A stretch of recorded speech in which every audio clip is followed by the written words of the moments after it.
अपना mobile charging पे लगा के कहीं पे चले जाते हैं तो कोई और आके फौरन से हमारा मोबाइल चुपके से चार्जिंग से उतार के अपना मोबाइल चार्जिंग पे लगा देता है। हमने इसका हाल निकाला है। हमने एक ऐसी ऐप बनाई है जिसमें आपका मोबाइल अगर कोई चार्जिंग से उतारे तो वो अलार्म स्टार्ट कर देता है। इसके अलावा एक और इस ऐप में बहुत मजे का फीचर है, वो ये है कि जब आपके मोबाइल की बैटरी 100% चार्ज हो जाती है तो ये चार्जिंग पे लगा रहता है तो मोबाइल की बैटरी खराब होने का खतरा होता है। इसके लिए ये हमारी ऐप है कि जब आपके मोबाइल की बैटरी 100% चार्ज हो जाती है आप इस फीचर को एक्टिवेट कर सकते हैं। मोबाइल की जब 100% बैटरी हो जाएगी तो अलार्म एक्टिवेट हो जाएगी। डोंट टच माय ऐप को इंस्टॉल करें और अपनी लाइफ को सिक्योर बनाएं। Thank you.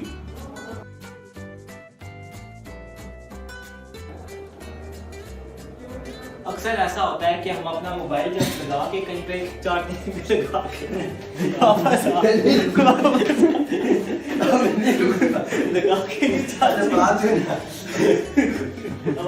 मैं ऐड कर कि जब हम अपना मोबाइल चार्जिंग पे लगा के कहीं पे चले जाते हैं तो कोई और आके हमारा मोबाइल चार्जिंग से उतार के अपना मोबाइल अब जाके लेटता है। यार लैपटॉप सीधा कर देना। कोई और आके अपना मोबाइल जब मैं बोलूंगा ना अपना मोबाइल तो तुम्हें अब उतारना है। ठीक है, समझ आ गई?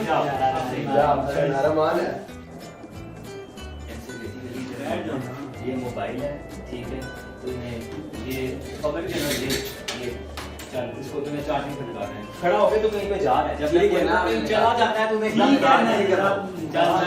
चल ओके।